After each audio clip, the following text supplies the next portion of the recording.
This video is for 16.4's lesson. So today our goals are going to be talking more about the variability of data. So if you can find the range, find the IQR, which we'll talk about what that means, and find the the mean absolute deviation, then that is a 3 today. So if you can find all three of those answers, that's a 3. If at the end of the day you can find 2 of those, that's a 2. If you can find 1 of them, that's a 1. So, and then the above level, if you can find the range, the IQR, and find the MAD, you can also tell me what that means about the data. Is the data spread out? Is the data compacted together? Is it consistent? Is it not consistent? So that's that 4 is explaining what those numbers actually mean about the data. So just finding them is awesome. That's a 3. Explaining them is that step up, is a 4. So as we jump in here, so we're going to look at what a measure of variability is. So a measure of variability is a single value used to describe the values of how it is spread out. So it's not just talking about like where's the middle of the data, what's the average of it. It wants to know how is the spread of the data. Is the data, is it have like this word, right? It says variability. Does the data consist of a lot of different numbers? Is it very similar to each other? So we're explaining how is the data spread out. So we've also been talking about different measures of center. So some measures of center are things like mean and median. Now, measures of center just summarize the data with a single number. So it's just one number, right? We add them up, divide by how many there are, that's the mean. We find the middle, that's the median. So when we're talking about variability, it's going to give us a number that tells us, is this data spread out or is this data not spread out? That's where we're looking here. So this just tells us what's in the middle. Where a variability measure tells us, does this vary or is it consistent with each other? So the 3 measures of variability we'll be talking about are the MAD, the range, and the IQR. So since we've been talking about the MAD already, let's go ahead and start with that. So number 1 here says that the ages in years of 2 teams of cyclists at the Tour de France are shown. So we can see teams 1 ages, team 2's ages. So we want to start and find the mean of these teams here. So go ahead and pause the video, add up team 1, divide by the cyclists, add up team 2, divide by the cyclists. I'll give you a little hint. They are nice whole numbers, so no decimals on these. So go ahead and find those means and then come back when you are ready to do the next step. So now we're going to find the MAD of these teams. So we know their average. So as I'm looking at these, so this mean was 27 and this one was 30. I can see overall team 2 is a little bit older. That's what I can conclude from this data. So now I want to know, is that consistent or is it just 30 because there's somebody that's 1 and somebody that's 60, so the middle is 30. So is it consistently around 30 and 27 or is the data spread out? So to find our MAD, so list the distances. So from 27 to 29 is 2. From 27 to 32 is 5. So go ahead and pause and list all of your distances here. And then when you have all your distances for team 1, you're going to add your distances together and then divide by the 9 cyclists to get your MAD for team 1. Do the same thing for team 2. Add up their distances to the mean, divide by the 9 cyclists to get your MAD for team 2. So go ahead and complete that and then come back when you are ready to look at what their MADs actually mean. Not this kind of mean, what does it tell us about the data is what I'm trying to say. So the MAD for team 1 was 4. The MAD for team 2 is 2. So what does that tell us about the ages of the team? Well, I can see that 2 is a smaller number than 4. So that means on team 1, I'm actually going to pull this down because I can see my teams here. So team 2 has that smaller MAD. That means the data is more consistent. I can count on these people being around the age 30. Where this one's a little higher, it's not super high, but it's bigger than, right? It's 2 times bigger than uh, the team 2 MAD. So this data is more spread out. We've got, yes, there's people close to 27, but we've also got some people all the way down to 22. This person is 33. So their spread is bigger than this team. So if I were a 30-year-old and I wanted to join one of these teams, and I wanted to find a team that I really fit in with, and I was just like, yeah, these people are my people. They are like me. I would probably want to join team 2 because they're all very close to that same age, give or take a year or two. So they're anywhere from 28 to 32 approximately.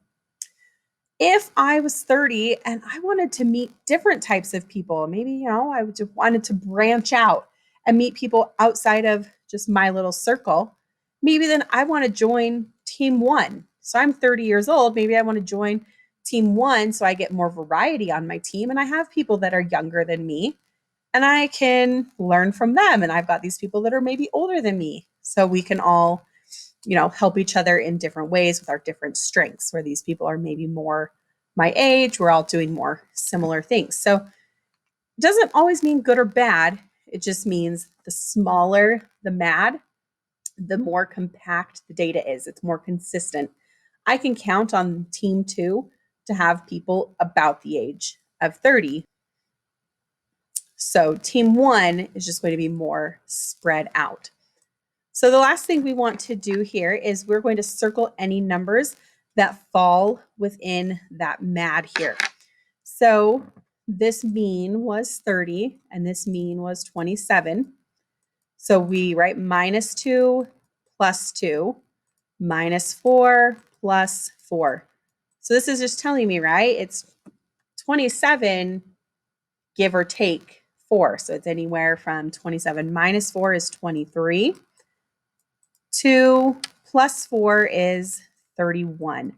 So these people, their normal range to be on this team is 23 to 31. So that doesn't mean you have to be that age.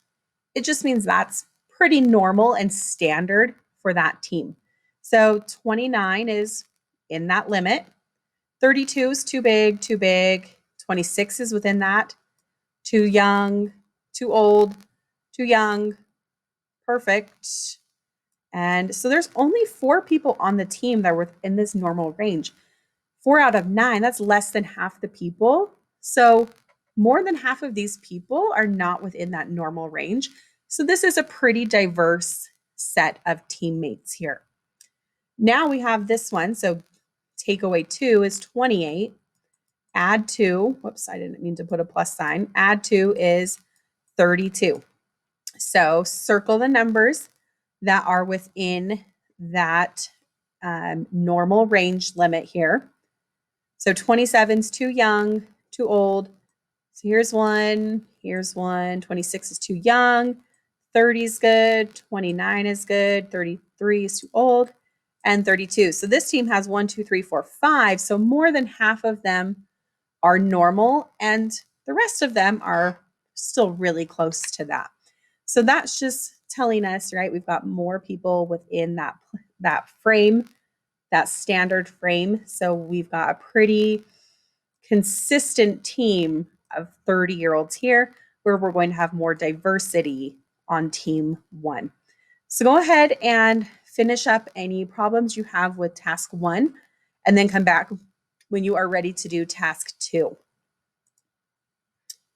So task 2 is going to tell us about the other measures of variability. So we have the range, and the range is the difference between the greatest and the least. So we look for our greatest value and we look for our smallest value, find the difference. So what does difference actually mean? when I'm referring to a mathematical operation, I want to find the difference between these two numbers. That is a subtraction problem. So I take the biggest, subtract the smallest, and that tells me the range and how far the numbers are actually spread out. Now, the interquartile range, if you think back to our box plots, we talked about those quartiles, the upper and lower quartile. So the interquartile range, the IQR, you'll hear it called a lot, is the difference, so still subtracting, between the upper and lower quartiles. So this one, if I'm looking at a box plot, let me just get a regular pen. So if I'm looking at a box plot, I have the median in the middle. Quartile 1 is at the front of the box, quartile 3, and then we have our whiskers. So the whiskers show me the greatest and the least values, and we subtract those. And then the quartiles, I take quartile 3 for the upper quartile and quartile 1 for the lower quartile and subtract those. So the biggest difference here is this is looking at all of my data, and this is just looking at the data that's surrounding the median. So we're just looking from here to here and kind of seeing that middle section of the data. So number 2 says that the prices for Wi-Fi routers at 2 stores are shown in these box plots here. So remember, our range goes from tip to tip, whisker to whisker, and our IQR, the interquartile range, just goes from box end to box end, and we're finding the difference. So we have these Wi-Fi routers here. So the first thing we want to do is find each range. So go ahead and find the range and then come back and check. So store A is 300 minus 120 is 180. And then store B is 250 minus 100 is 150. So what this is telling me, just like the MAD, the bigger the number, the more variety there is. So if I want to go to the store with the most variety of prices for routers, I'm going to go to store A. It's got cheap ones, it's got really expensive ones, it's got some in the middle. It has the most variety of prices for me to choose from. So these aren't too far off, but this one just has more variety. Bigger numbers have more variety. Smaller numbers have more consistency. So this is just saying these are a little bit closer together. So now let's find the IQRs. So box end to box end, find the difference. So 230 minus 180 is 50. And 200 minus 130 is 70.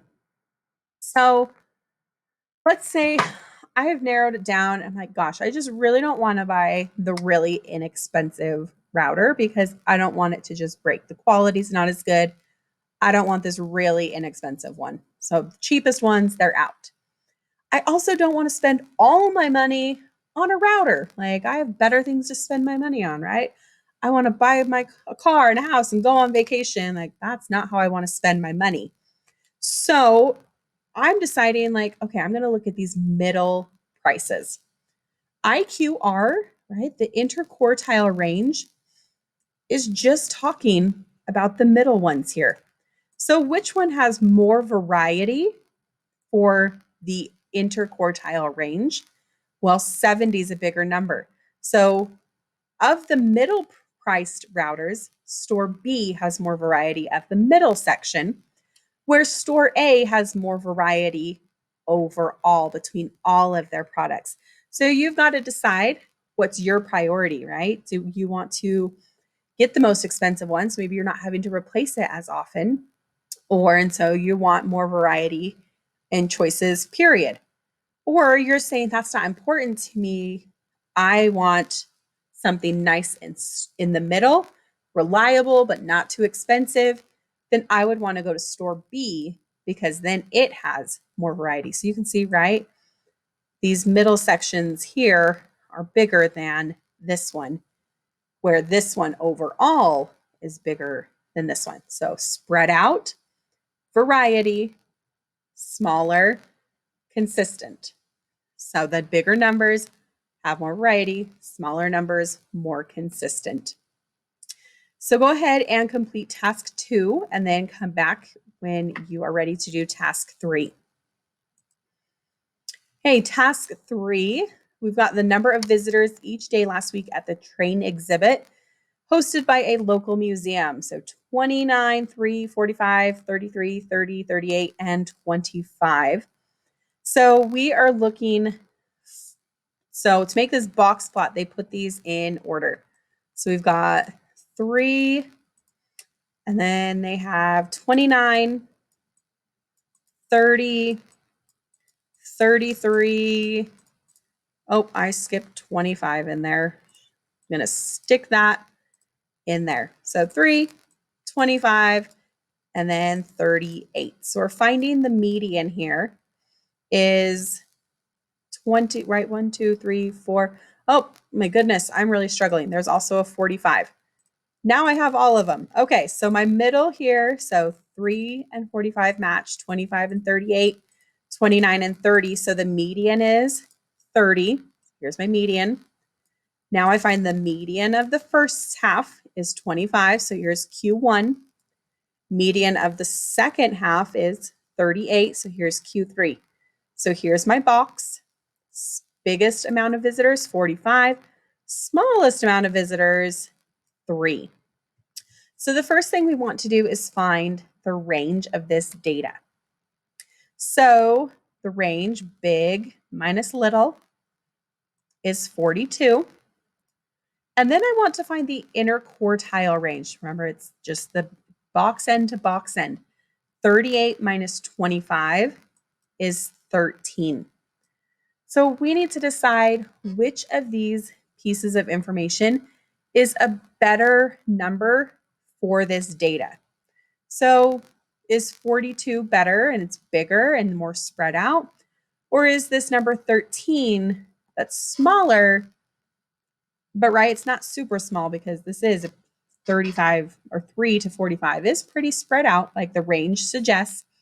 But is this smaller number a better representative showing that it is not super spread out? Most of it is packed together. So let's take a look here at some of our choices. So let's start here in the middle. The range best represents this data because most of the data are close to the median. So my median was 30, and I would say all of these numbers are pretty close to 30. Most of my data is close to the median. So the range is best because they're close to the median. Sounds good. The IQR is large. Oh, right now, is my IQR larger than my range? No, it's not. So that is not true because the outlier is at 3. This outlier had nothing to do with this number 13. 38 minus 25 is what got me that IQR. We did not use that number 3, so it had nothing to do with the outlier, and the IQR is not larger. So that one's definitely not true. It's got a very false piece of information in there. So let's go down here. The range best represents this data because there are no outliers. Most of the data points are very far from the median. Well, we just looked right up here. Most of them are around the median. So that is not true. They're not away from the median. And we do have this outlier that is not like the rest of the pieces of data. So that has 2 false statements. Let me get my light here. Hey, let's go up here. The IQR best represents this data because there are no outliers. Well, we just decided that 3 was an outlier, and most of the points are far from the median. That's right. We said they're not. Most of these points are close to the median. This IQR is representing that middle section. It's taking the numbers surrounding the median and saying how close they are to each other. And 13 is smaller than 42, so this is more consistent. You want to pick the more consistent one. So that tells me this is true. The IQR is best because most of the data is close to the median, which is true. So we want to pick the number that represents the median. And this range is so large because of this outlier. If we didn't have this number 3, if we only had the rest of these, my range would only be 20, a difference of 20 people instead of 42. So that outlier there, that 3, is making this range really large. So it's not a good representation of our data because most of our data is put in that same little section here. Most of our data can be found in this quartile right here. Okay, so go ahead and complete task 3 and then do your check for understanding. And if you need any other help, please let me know and let's set up a time to meet together.